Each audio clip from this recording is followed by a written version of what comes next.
This is Hemant, And Jessica. and you're listening to the Friendly Atheist Podcast. If you like what you're listening to, please go to patreon.com/Friendly Atheist Podcast. And while you are here, may I suggest, I have a new newsletter that I started. It's at Friendly, I know I'm fancy. It's friendlyatheist.substack.com. And it's basically a roundup of a lot of the news. It is a few times a week, but if you're interested, there's a link in the show notes, but it's friendlyatheist.substack, friendlyatheist.substack.com. Sign up. It's free, at least until we decide it's not. Who knows? I just signed up. As you should. As you should. That's it. So since we talked last time, about a day after we found out Ruth Bader Ginsburg died, and I would love to hear what you have to say about that, because I'm sure there's nothing that's been pent up for like a week. Oh, man. So first and foremost, I think I told everybody I was going on a little weekend trip with my husband and my dog. So that was a rough start to a vacation that we were very much looking forward to. However, Southern Illinois is really lovely and great, and I'd recommend it. So first of all, thank you. A lot of people reached out to me. A lot of listeners reached out to me just to see how I was doing, which I really appreciated, because it was rough. So I did want to talk a little bit about sort of her legacy. I think we collectively as a culture have sort of gotten caught up in sort of the notorious RBG of it all. And, if you've read her dissents and things like that, you understand that she's like a very blistering writer. But all of that is to say that in addition to being this incredible writer and this incredible force on the bench, her legacy is going to live on, hopefully for a long time, because I found a kind of compiled list of things that Ruth Bader Ginsburg is responsible for. So if you are a woman, because of her, you can obtain a mortgage without a male cosigner, open a checking account without a male cosigner. Actually, all of these are without male cosigners. So you can start a business, get a credit card, obtain a business loan. You can obtain a job without gender-based discrimination. You can stay employed or get employed while pregnant. You can get birth control without your husband's permission. You don't have to provide proof of sterilization to obtain or retain employment. You can get pension benefits that are equal to your male coworkers and equal consideration to be executors of their children's estate. And she went to the mat for a lot of gender equality stuff that didn't end at women's rights. There was a man whose wife died, and because he was a stay-at-home dad, she was the worker.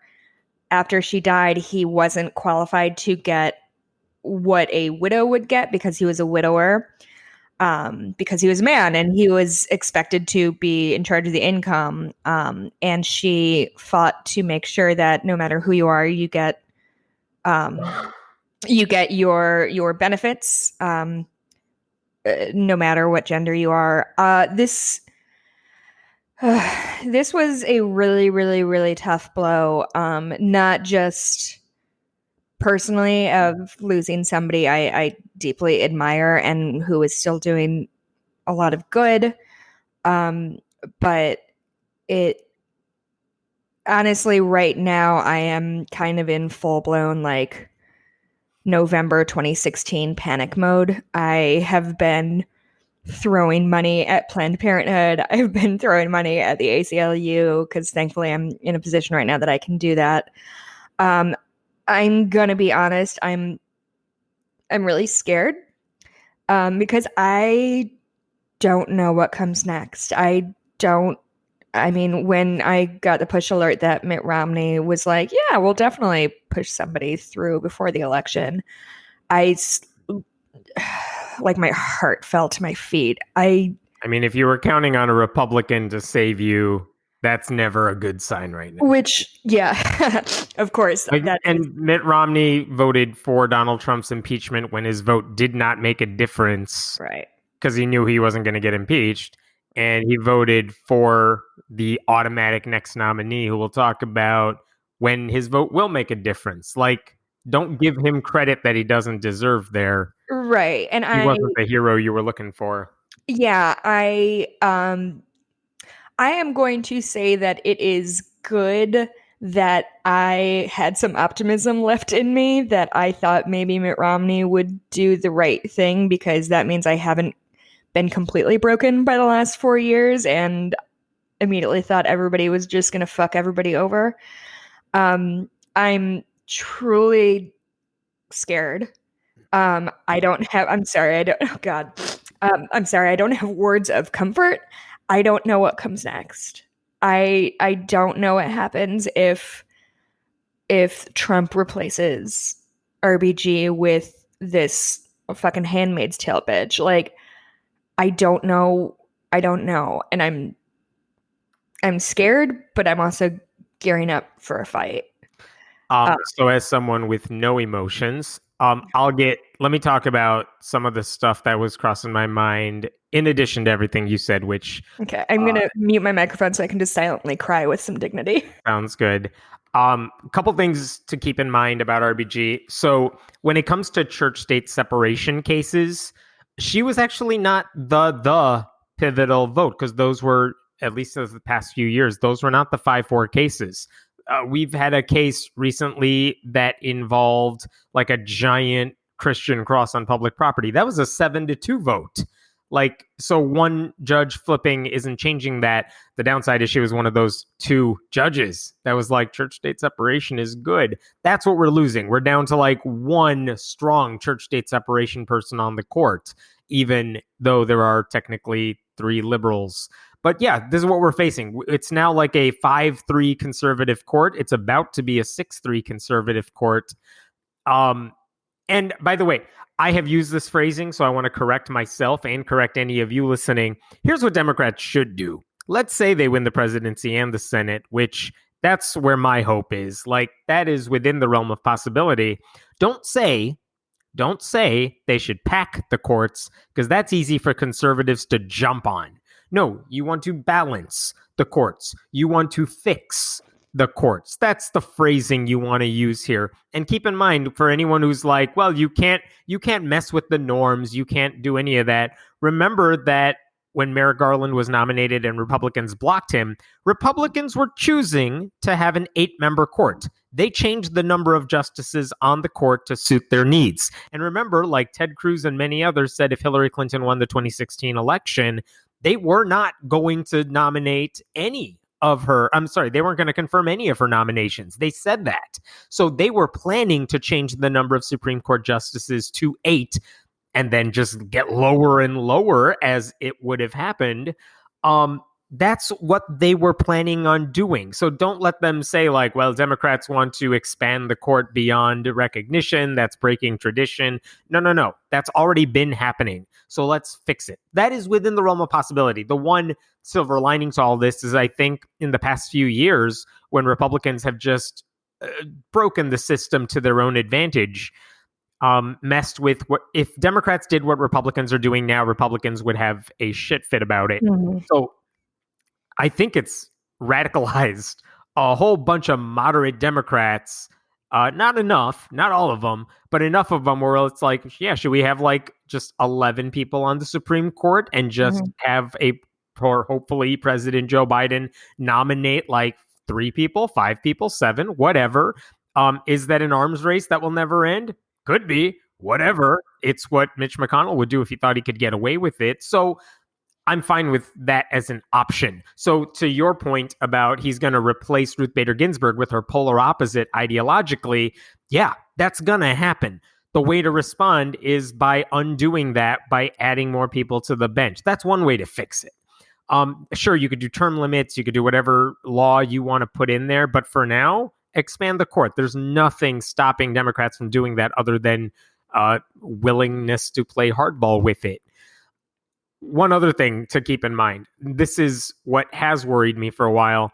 Stephen Breyer, one of the other of the three liberals, he's 82. He's not exactly young. No one talks about his health at all because he hasn't had the health scares that RBG had, but he's going to be leaving on his own desires or not very soon. The one actually that I was surprised to see is that Clarence Thomas, who I forgot his age, maybe you can look it up really quick, he could have retired right now and been replaced by like a 20-year-old version of him.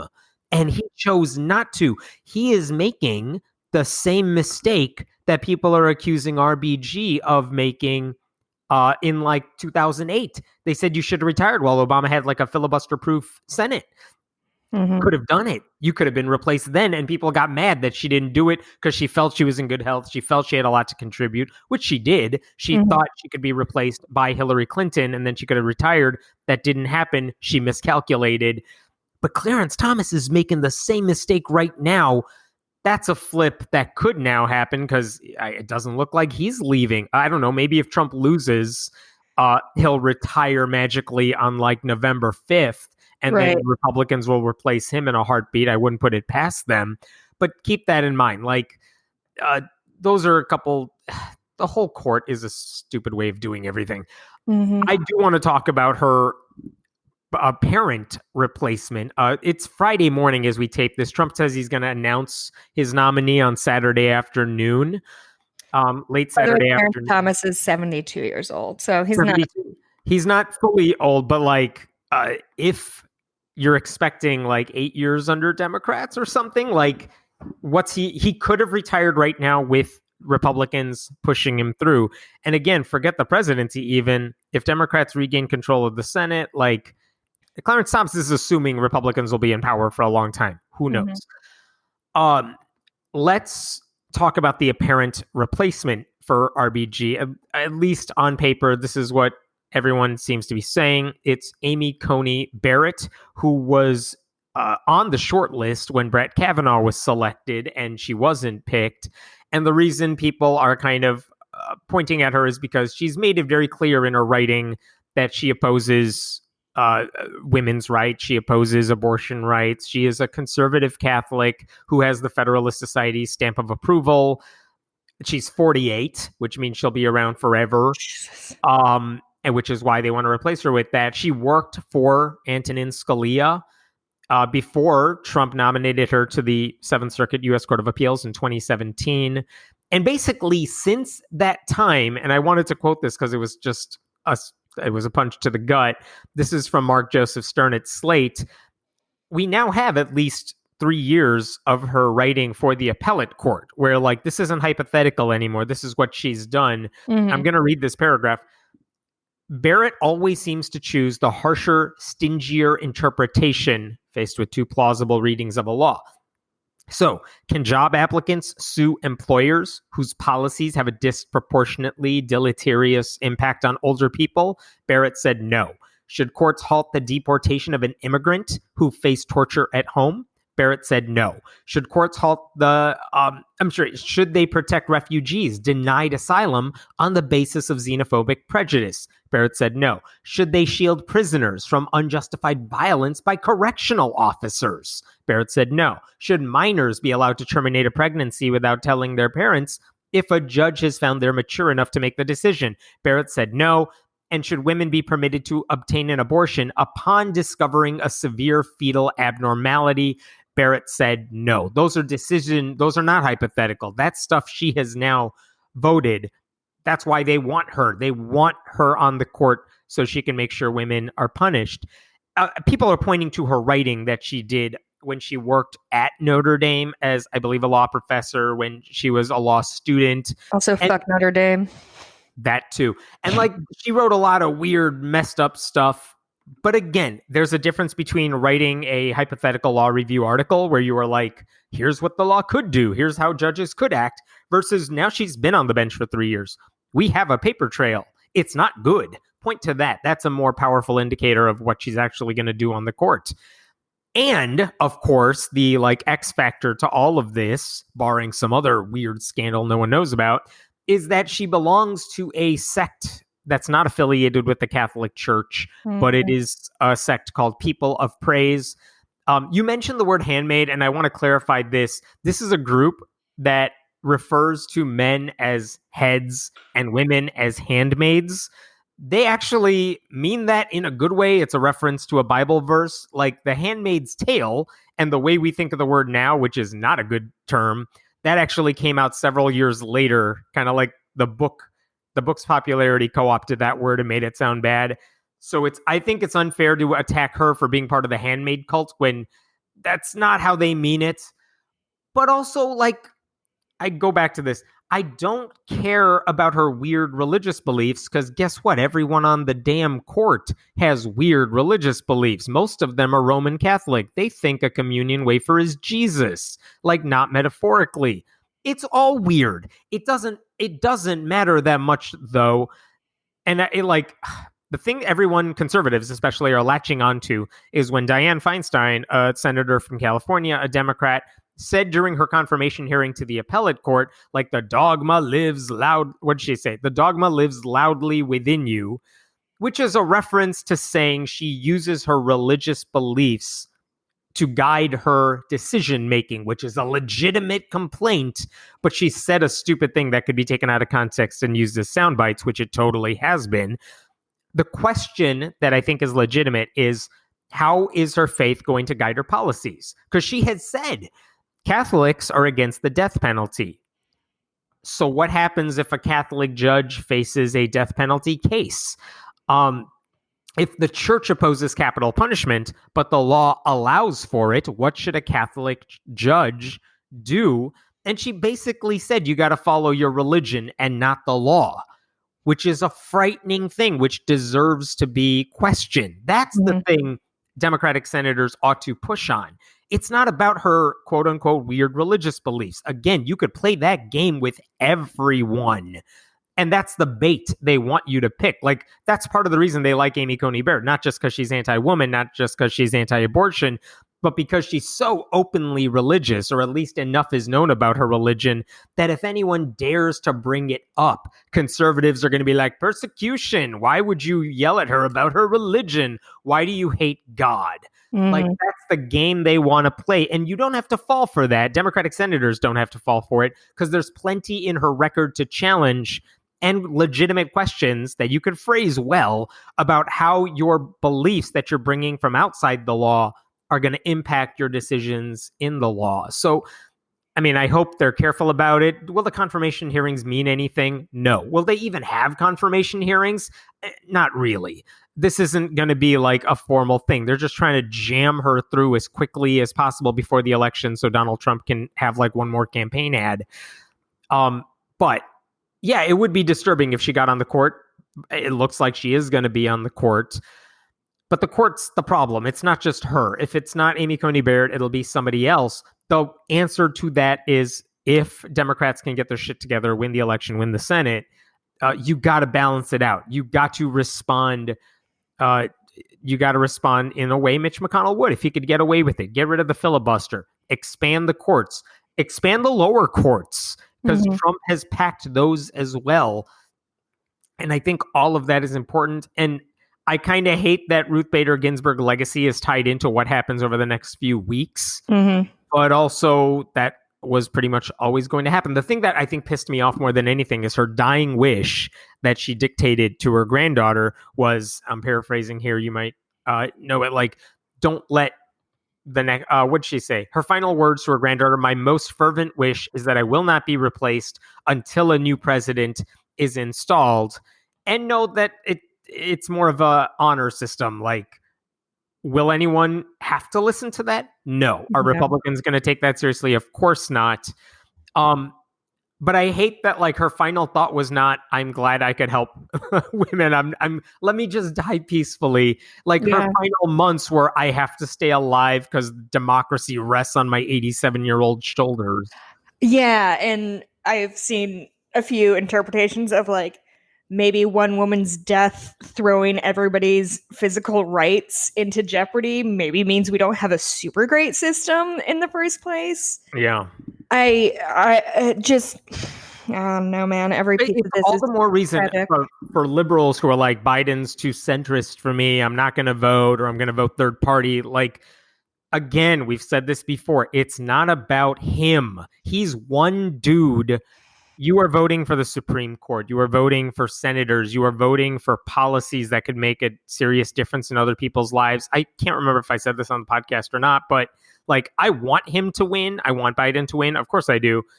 But honestly, I am at the point where I'm kind of insulated from the big, like, federal government decisions. One policy change probably won't impact my life that much. However, I am voting because not everyone has that luxury. Other people need Biden to win, not just for their mental health, but their physical health, their ability to access insurance, things like that. Like, how selfish do you have to be to say, well, my ideal candidate isn't on the ballot, so I'm going to sit this out until Democrats learn a lesson. Meanwhile, how many people have to die because you're too fucking selfish to figure this out? Yeah, I keep getting roped into these terrible Facebook arguments about people who try to tell me that Joe Biden is as bad as Trump, and I don't have time for this bullshit right now. I don't know if it's the fact that I am older, or the fact that I am cynical, or the fact that I'm extremely angry and scared. But any person, like, listen, I get that Joe Biden made questionable decisions. R.E. Clarence Thomas, like, R.E. just everything. I get it. And I am not here to tell you that I think Joe Biden is the end all be all. What I will tell you is that I think he was he won the fucking, he won the votes. He won the primary. B, it's a savvy choice, because guess what? People like my dad, who are lifelong Republicans, are now phone banking for him.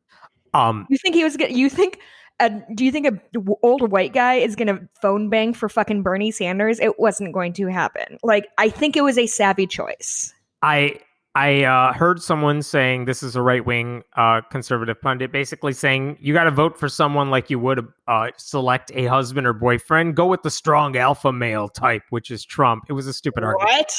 Yeah, that's a separate issue.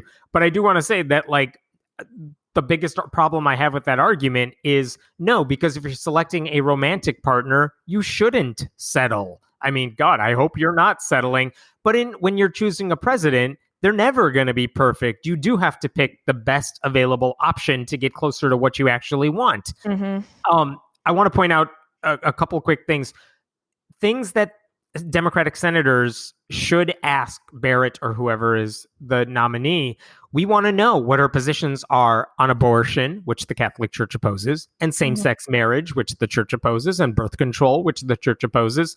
There are questions coming to the court about whether you should have religious exemptions under the law when it comes to healthcare or discrimination, and if taxpayers should fund religious activity, and if religious freedom applies to everybody, and if public school officials can sponsor prayers. Those are questions the courts could be facing, and it's worth knowing what a judge may say about that when the Catholic Church has very strong opinions on all those things. And I do want to address this, because you're going to hear this a lot, especially if Barrett is the nominee. The argument that Democrats have some sort of anti-Catholic bias, which is wildly dumb. Let me quickly go through this. The 2020 Democratic presidential candidate, Biden, is Catholic. The 2016 vice presidential candidate, Tim Kaine, was Catholic. The 2012 VP, Biden, was Catholic. The 2008 VP, Biden, was Catholic. The 2004 presidential candidate, John Kerry, was Catholic. The Speaker of the House right now, Pelosi, is Catholic. The head of the Democratic National Committee, Tom Perez, is Catholic. Obama's first Supreme Court pick, Sonia Sotomayor, was Catholic. Obama's cabinet included Tom Perez, John Kerry, Hilda Solis, Julian Castro. They were Catholic. Of the 235 House Democrats who were elected in 2018, 87 of them, more than a third, were Catholic. 60% of all the Catholics in Congress are Democrats. And of course, the only Catholic president in history, John F. Kennedy, was a Democrat. They are not anti-Catholic. They are against religion dictating what you do when you have power. That is a legitimate gripe to bring up and point out. And it is not anti-Catholic to question any judges where they're getting their decisions from, where they're basing their decisions from. The answer is easy to say. Just say, like, I don't care what the Catholic Church says. Those are my private beliefs. That is what I hold true to. My question is how I'm going to apply the law. Like, it would be easy to script an answer that would at least get through a confirmation hearing. And yet you're going to hear conservatives say Democrats are anti-Catholic repeatedly. Don't believe it. They are liars. Yeah, don't fucking fall for it, man. Like, that's the problem, is they are so loud and so persistent that it's literally what gaslighting is. You know what I mean? Like, they're going to tell us that we are anti-Catholic when it's our fucking presidential nominee right this very second is Catholic. Like, that is an absurd thing to say. Of course, he's not really Catholic because he supports abortion rights, which again is their excuse. And by their logic, like 48% of US Catholics aren't really Catholics. Like, that's the question. Oh, so I guess no Catholics, half the Catholics in the country, Republicans believe are just Catholics in no name true only. Scotsmen all over the place. Yes, exactly. Also, to harken back to that first thing you said about the handmaidens in their thing, the biblical, I just did a little research while you were talking about her. I mean, a handmaiden or a handmaid is always a personal maid or a female servant in the Bible. It's applied in the Hebrew Bible. The term handmaid is applied to a female servant who serves her mistress. I want to know the verse they got it from, because I think when I read the verse, the Bible verse that they took the word from, it was one of those innocuous, like, be the handmaid to God. You are a servant of God, which is a metaphorical thing that sounds weird on paper. But if you ask Christians, it's like, no, it just means worship. Like, whatever. Yeah. It's relatively innocuous. Yeah. So I don't know. This is, I mean, it's obvious. It's Wikipedia because I didn't have time to do like a deep dive into this. But Hagar is described as Sarai's handmaid. Zilpah is Leah's handmaid. Bilhah is Rachel's handmaid. They're slaves. They're servants. Yeah. Each of these cases, the mistress, quote, gave their handmaid to their husbands to bear his seed. I don't know. It seems to be pretty... It's messed up in the Bible. I just did those for the YouTube channel, and those are the ones where they're like, I want babies. Oh, I'm barren. I can't have babies. Slave, come here. Husband, do my slave bear a child? And it's the most messed up stuff in Genesis. Do you want to talk about something totally different to get off of this? Yeah, I'm going to keep reading about handmaids, see if I can find that verse for you. Good. I want to go local for a second, because this is a election that outside the district no one would be paying attention to, but it's just messed up. So in Illinois, it's the district that includes like Wheaton College, the evangelical school, as you would imagine, like conservative Christian haven here. But that district, I love bunking on Wheaton. I'm very excited about this. Oh, just wait. Their current representative, state representative, her name is Amy Grant, like the singer, but not the singer. But her name is State Representative Amy Grant. She's a Republican. She is Catholic, I believe. And she represents this conservative religious district. Fine. She was elected in 2018 by a very slim margin, 52% of the votes. And she has a really tough progressive challenger this year, Ken Mejia Beal. And I think she's flustered by him because he's good as a politician. He's a good campaigner. And I guess she was making a call to a possible donor last month. And the donor said he was recording the call, but he was asking questions about, like, what are you going to do? Why should I vote for you or whatever? And she said, I'm going to quote this. I should say Ken, her opponent, is African-American. He's also gay. She is very much not. And she said, He's just another one of those Cook County people. Cook County being the county Chicago is in. He's another one of the Cook County people. That's all you're going to vote for is Cook County, another, Black Caucus. That's all we need is another person in the Black Caucus, unquote. That's on tape. And then she says, well, I think he's afraid to come into the district, actually, into the heart of the district anyhow. And the caller says, why? Why do you think that? Why do you think he's afraid? I'm just curious. And she says, I just think that maybe he's afraid of the reaction people might give him, not because he's Black, but because of the way he talks. He's all LGBTQ. He wants to work for the chronically ill. What a dick. He just gives us like crazy. And every week it's a different reason for why he wants to get into the race. So if I have her right, he might not want to come to their district because he's gay and what's her name because again? Amy Grant. He wants to help chronically ill people, and no one in her district wants to do that. And also he's Black, and they don't need another person like that in office. She said all of this like out loud to a stranger who she was trying to hit up for money. And then later, when she was confronted with it, she didn't deny any of this. She basically, I'm going to quote this. Her statement was, "These comments do not reflect my heart or my faith." But it reflects the words that you said out loud. Yeah, right? Like, oh, so what does that mean? That means you're lying to callers when you call them up for money? Like, that's the only way to get away from that. But we have it on tape. It's there. Like, what are you doing? I should say the Daily Herald, a local paper serving the suburbs of Chicago, literally endorsed her 2 days before this went public. Did they rescind it? They did not rescind it. I don't Really? know if they do rescindings like that, but I was reading their endorsement, and it's basically like, well, she's been a check on the Democrats in Illinois, because Democrats in Illinois have a majority, if not a supermajority right now. But they basically said this other guy, Ken, he needs more on his resume. He needs more time in elected office. Like, it's the dumbest argument. You shouldn't run for office because you haven't been in office before.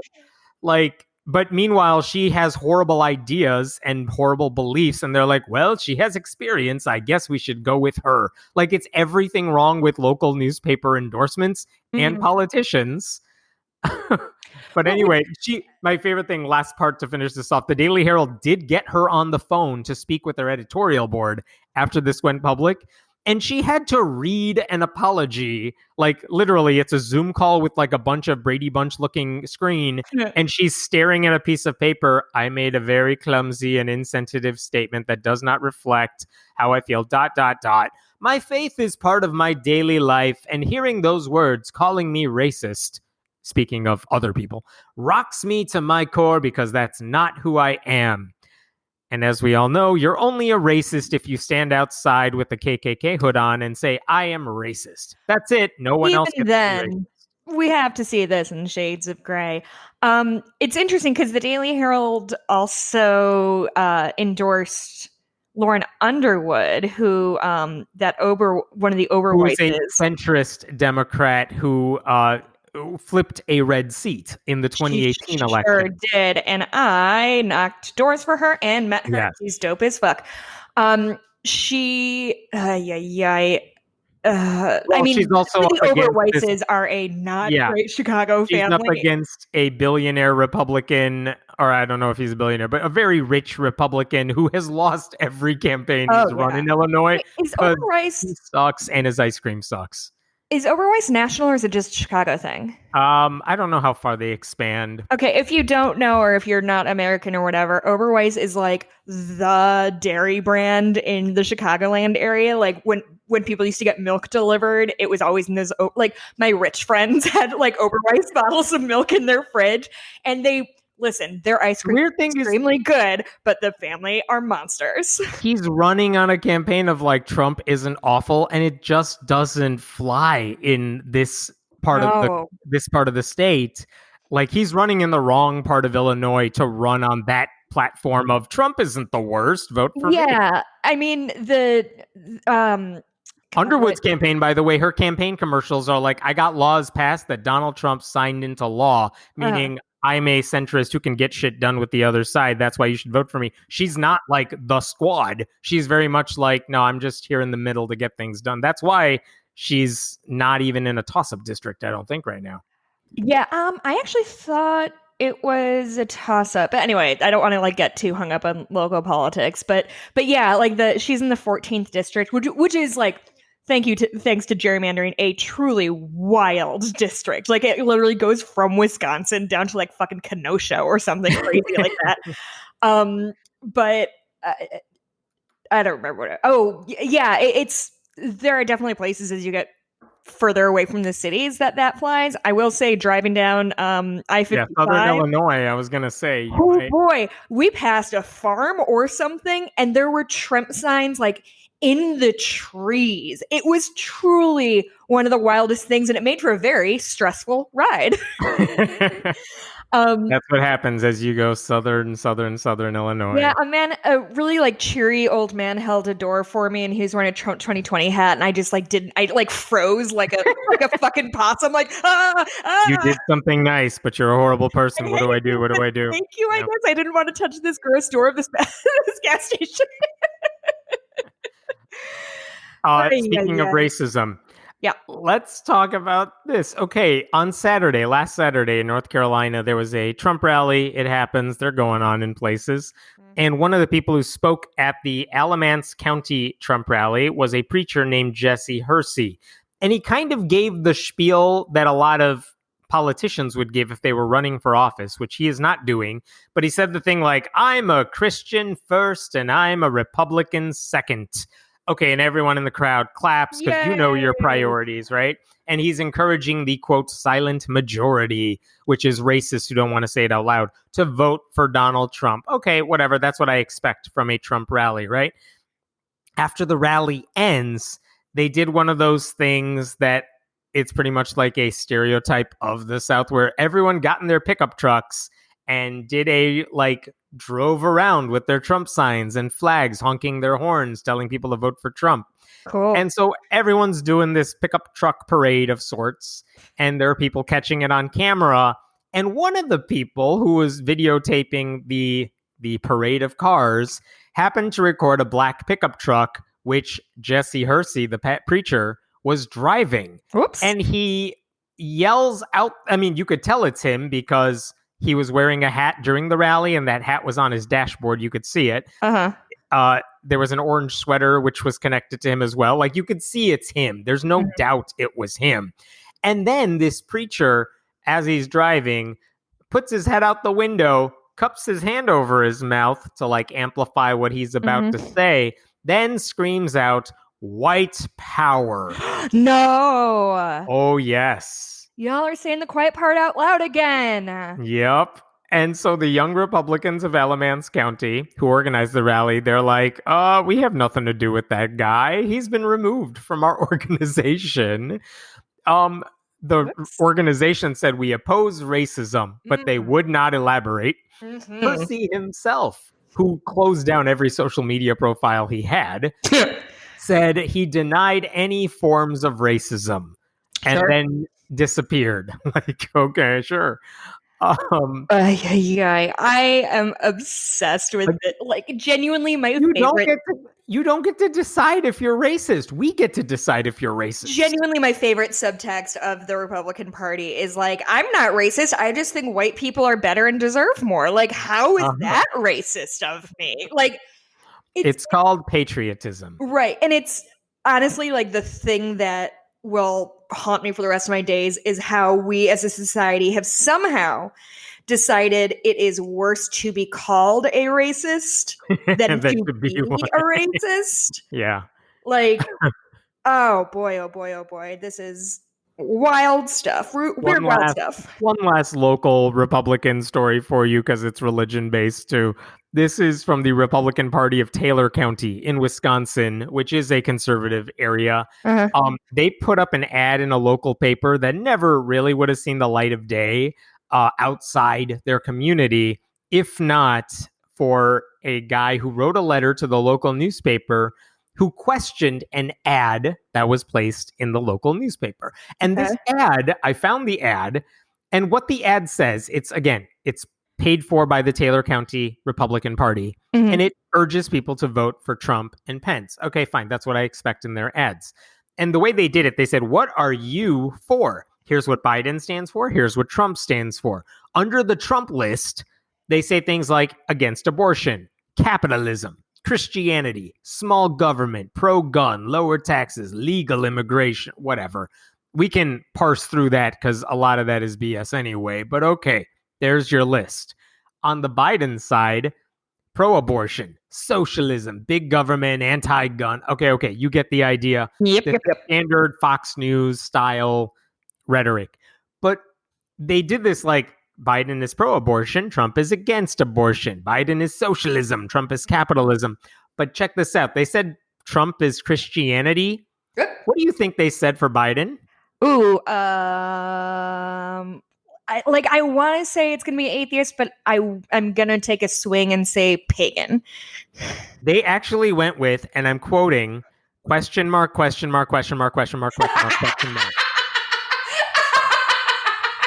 No one knows, I guess.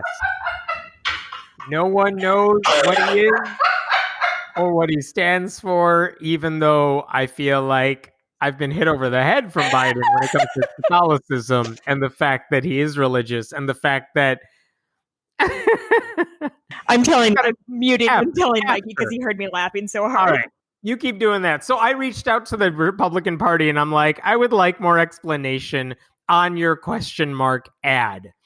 You are not muted. Everyone hears you telling this story. You are not muted. I hear everything you're saying right now. So as this is happening, I asked them, okay, explain the question mark thing to me. And what they said to me is, I want to make sure I get their exact words down. Biden may be Catholic, but his position on abortion is in direct conflict with the Catholic faith, unquote. And again, I go back to half the Catholics in the U.S., by their definition, aren't really Catholics because they support abortion rights in at least some circumstances. And by the way, if we held Trump to any kind of Christian standard on paper, he would fail that test too. Like, whatever way you want to say Trump is like pro-Christianity, like, just be honest about what you're saying and just say you just want Christians to be able to discriminate and religious freedom only applies to Christians and we want a Christian theocracy. Just say that. Don't say Christianity with question marks. Yeah, that's pretty good. Also, if my mute button doesn't work, I apologize because y'all have heard me blow my nose so many times on mic. Oh, yeah. No, I kept track. I'm on tally mark 6. Oh, shit. It's okay. It's a thing that says microphone off. I figured it turned my fucking microphone off. No, I think you just stopped us from recording. I'm gonna change gears for a second because I wanted to discuss this. I wanted to get your take on this. There is a Christian writer. Her name is D as in dog, L as in Lucy, D.L. Mayfield.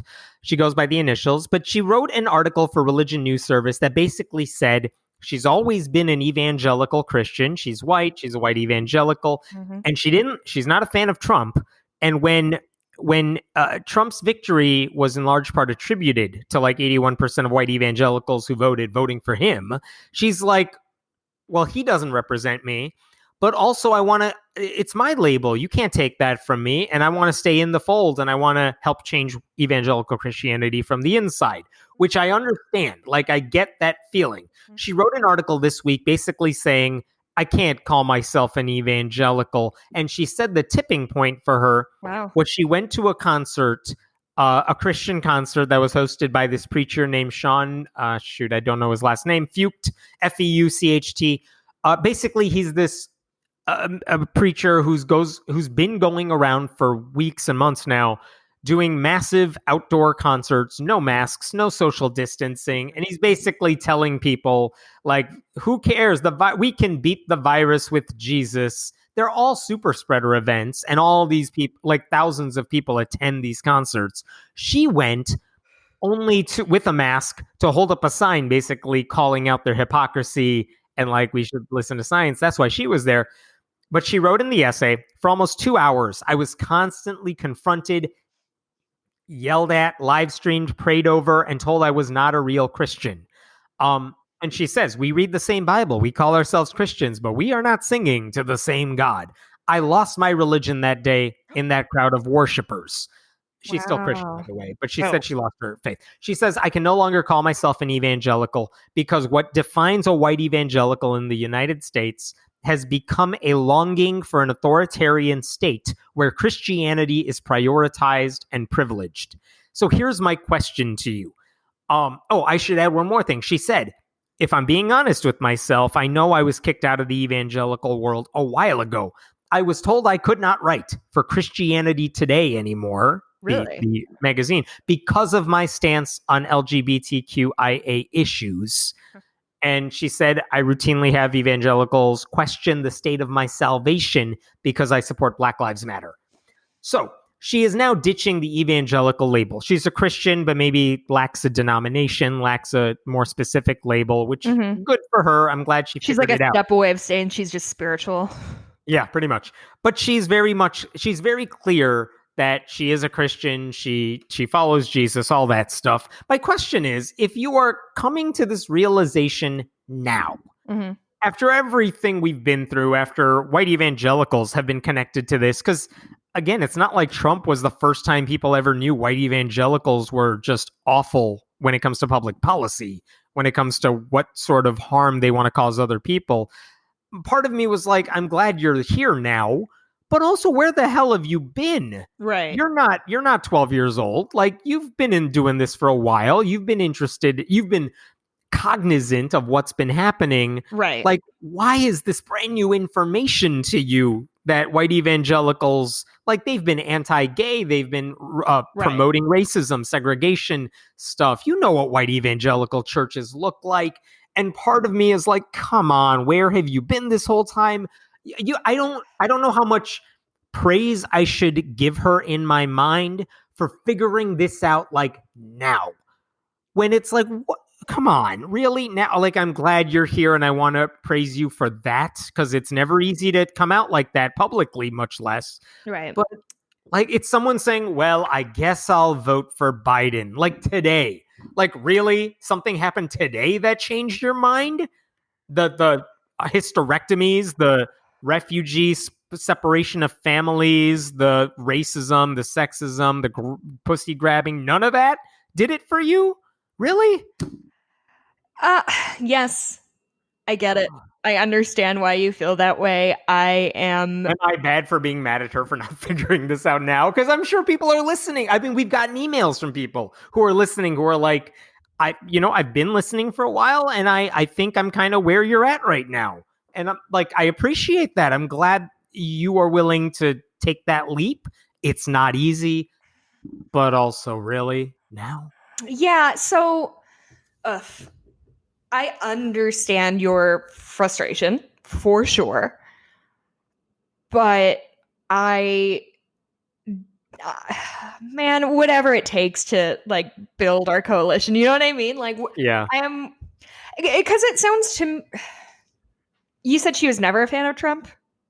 I think that came across, like, ever since he got into the race anyway, and she heard the racist statements he made. She saw the Access Hollywood tape. Like, she wasn't supportive of him, but her feeling, my interpretation of what she wrote is, her feeling was, I'm still white evangelical. I want to reclaim my label because to me, being an evangelical means good things, and I want to promote good things.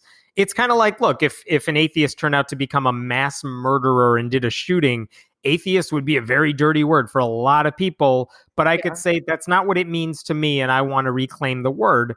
There's nothing wrong with that mentality, but also part of me is like, well, that is what white evangelical Christianity stands for. It's not just about beliefs about Jesus. It's a movement that is political in nature. And how did you not know this until now?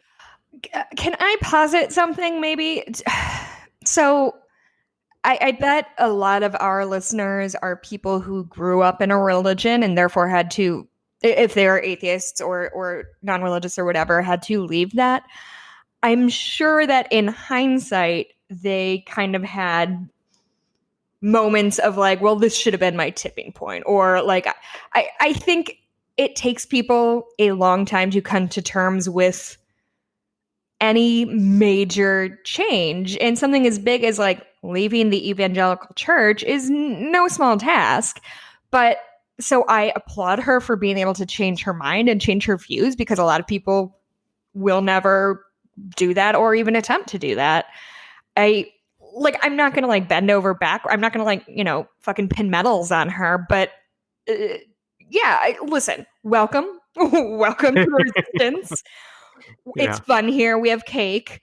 And maybe she has an insight that none of us have because she was part of it for so long. There's plenty of people who voted for Trump who regret it. I guess that's fair. Like, it's when I see the Lincoln Project. It's like, I know you're against Trump. I like your ads, but also you're the people who created this mess. Like, I don't know how much I want to like you. I am it's September 2020, and I am in the mindset of the enemy of my enemy is my friend. Anybody who is anti-Trump, I have room for them in my coalition. Then, once we get Trump out of office, then we'll discuss things. Lincoln Project. Right. But right now, I think really like the infighting of Democrats and liberals and leftists is like making my head go nuts. So I think that makes me madder than the liberals who are like, Biden's not pure enough. He's not liberal enough. He's like, oh, come on. It has that is the thing that makes me like scream cry. Whereas Republicans, I'm just like, well, yes, you are delusional. You are a white supremacist. Like, I understand what you're doing. A leftist who is telling me that Biden is no better than Trump or whatever, or nothing's going to change under Biden, I don't have time for that bullshit, because people are getting hysterectomies forced upon them in concentration camps. That's the current climate we're living in. So I'm going to go ahead and try to mitigate as much damage as I can. And I do want Medicare for all. Yes, I do think universal basic income would be great. Yes, I do agree with most of those things. However, I'm trying to look at the map that we have and get to where we're going in the most efficient way possible. And if that means I need to like buddy up with like, I don't know, what's his face? George Conway on the Lincoln Project. Right. Fucking so be it. I have a hard time like taking the people who thought George W. Bush was the exemplar of Republican leadership. It's like, really? I forgot if I told this story on the podcast or not, but like when I became politically aware of what's going on to the point where I follow it obsessively, like I couldn't vote in the 2000 elections because I was 17, but I could vote in 2004, and I was aware of what was happening by that time. And I did an internship that summer of 2004 where I was just surrounded by people who were like, George W. Bush is awful, and John Kerry isn't like my ideal candidate, but like, God, we need a change right now. And because I was surrounded by that and I was in a bubble, like, I really did think, okay, a lot of people feel the same way, that he's been really bad, that he's been awful. And it wasn't, unfortunate, like, it wasn't even a close election that time. Bush won comfortably. And the thing that boggles my mind, that I want to make sure I'm not making the same mistake this time around, is like, okay, I got to stop living in that bubble where it's like, the polls say Biden's doing okay. Everything is awful right now, and people see that. And the answer is, no, they don't. Like, there are way too many people who have no idea what's going on and are not following this stuff regularly, which, again, that in itself is not a problem. Not everyone has to follow this stuff regularly. If we had an effective, efficient government, most people wouldn't have to follow this stuff. Leave it to the wonks, you know? But like, I remember just being stunned by that election result in 2004, which I did not see coming. And now I feel everyone who is in my position is just way more cynical about this stuff. Like, nope, everything that can go wrong will go wrong. Do not assume anything's going to go right. And I think part of that is the going from that race, going from 2004, it's like, don't expect it to work out just because everything is awful. Not everyone feels that way. Not everyone is aware that everything is wrong. I think that this time 4 years ago in September 2016, I was not nearly scared enough. And Mhm. like, I am like, obviously, that's sort of an unpopular thing to say. Like, I'm not fear mongering. What I'm trying to say is like, there's a lot on the line here, and we coasted in 2016. People didn't like Hillary enough. People didn't knock doors enough. I didn't do nearly as much as I should have. As people have been pointing out on social media and stuff, Trump just said he's not going to commit to a peaceful transition of power if he loses, and that was like on page 15 Oh my God. of the New York Times. Like, that wasn't even a story. The thing about the forced hysterectomies was a news split for like 3 hours, and then we're like, well, yeah, they're monsters, so of course they're doing this bullshit because they're pro-life, question mark. No, I've seen the same polls as you have, Hemet, and I am ignoring them because whether or not they are accurate doesn't matter. All that matters is I need to wake up on November 4th and say I did fucking everything I could. I'm the precinct committee person in my area. I am fucking packing voter information things, going door to door with them like, hey neighbor, I know you've never met me before. I'm the one with the big dumb dog. Please, what's your voting plan? Do you want to vote together? New best friend? Like, Right. I'm doing everything I can this time around. I am not going to wake up with regrets. I think that's a big important thing to point out. Don't wake up thinking there was more you could have done. Do whatever you can now. Don't expect it to work out. Just go all out. At least then it's a different conversation to have afterwards. Yeah. I did want to make sure we covered this because, again, this is one of those we're pushing it to like A15. But it shouldn't be. This should be a bigger deal. Attorney General William Barr was given an award by the National Catholic Prayer Breakfast people this week. He was literally given an award, and I'm not making this up, for his Christ-like behavior. I saw this.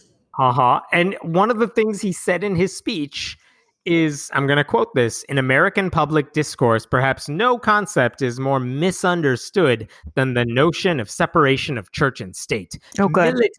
Militant secularists have long seized on that slogan as a facile justification for attempting to drive religion from the public square, ...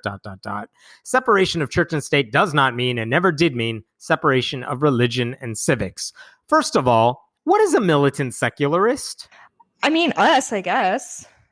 I mean, I don't do guns. I don't know. Like, I feel like militant secularists are like people with coffees and keyboards. Yeah. Oh, yeah. That's militant. Well, militant secular. Wow. Can't say that word, I guess. And wine. It's only 10:50. I've only had one cup of coffee and a slice of apple. It's a boogeyman, right? Like, that's not a thing. But like, that's stupid. And we know it's stupid and they know it's stupid. Everybody's just like fucking talking past each other. Nobody cares about truth or anything anymore. It is disturbing that the Attorney General, the top like law enforcer in a sense, still can't figure out church-state separation because no one is saying you can't like bring together your faith or whatever drives your motivations, your beliefs, and public policy. That's not the complaint anyone has. It's forcing a religion into the public square or excluding other perspectives from the public square. Like, he's deliberate. I feel like William Barr totally understands the difference, but of course he knows he's talking to people who refuse to understand the difference. Mm-hmm. And so he likes to muddy the waters by saying, like, some people want nothing to do with religious people. Mm-hmm. They want no mention of religion in the public square, which again, that's a lie. Look at Joe Biden. No one has a problem with his faith because he's made it clear, I am not here running to be like the US Pope or something. Mm-hmm. I'm running as a Catholic who is motivated by my faith to do the following things to help people. That's his pitch. There's nothing wrong with that. That's true for Congress people too. The problem is when someone says, my faith says abortion is wrong, therefore I'm going to pass policy that says exactly that and stop all of you heathens from a lot of like getting whatever you need. He knows that. He's choosing not to say that. That made me mad. It's all fucking terrible. Everything's the worst. Were there other stories? Yes. Do we have time for other stories? Let's do one more, then we're done. Okay, you go. Go for it. No, I just had some end cap things. So Sure. Let me bring up one last story here, which is in Germany. This is actually kind of a, I guess, good news question mark. Like the archdiocese of Cologne, like the largest and richest archdiocese in Germany, they had just announced that over the next decade, they will go from having 500 churches in the archdiocese to 50. They're shrinking by 90%. fucking And just to be clear, those 50 churches would probably be much larger and encompass more people in their districts. Like instead of having 500 small churches, they're condensing, like partly because they're going to have fewer people, but also because one church may be able to do a little more and they need it to do a little more, but they're closing 90% of these churches. And the guy who oversees one of the churches is like, we can't act like we are still a people's church like it used to be. Right. Those nostalgic days are over. So, I mean, all right, fine. Like, I saw that and it's like, that's good news. They're shrinking because they know they are dying off. It's not a cause for celebration in the Vatican. Let's put it that way. Right. Yeah. Okay. So before we go, I have a few things I want to get through. First and foremost, Brandon Taylor did not get justice. I'm furious and not surprised, but I hope everybody in Louisville is staying safe. If there's anything popping off over there. Second, in the last week, I became aware of 3 people who I'm close to who are having mental health crises. So I just wanted to put out some resources in case anybody else is it needs help and is struggling. I think we are all struggling to some extent. And if you feel like you are not doing so great, there are resources for you out there, even if you can't afford them. So I want to give you all SAMHSA, SAMHSA's National Helpline. It's 1-800-622-HELP. So 1-800-622-4357. That line is going to put you in touch with people to help you with medications and things like that. If you are in need of medical intervention, if you need somebody to talk to, there's plenty of resources for you there. The National Institute of Mental Health, NIMH.nih.gov, and psychologytoday.com are both really good resources. I know Psychology Today does like sliding scale therapy appointments.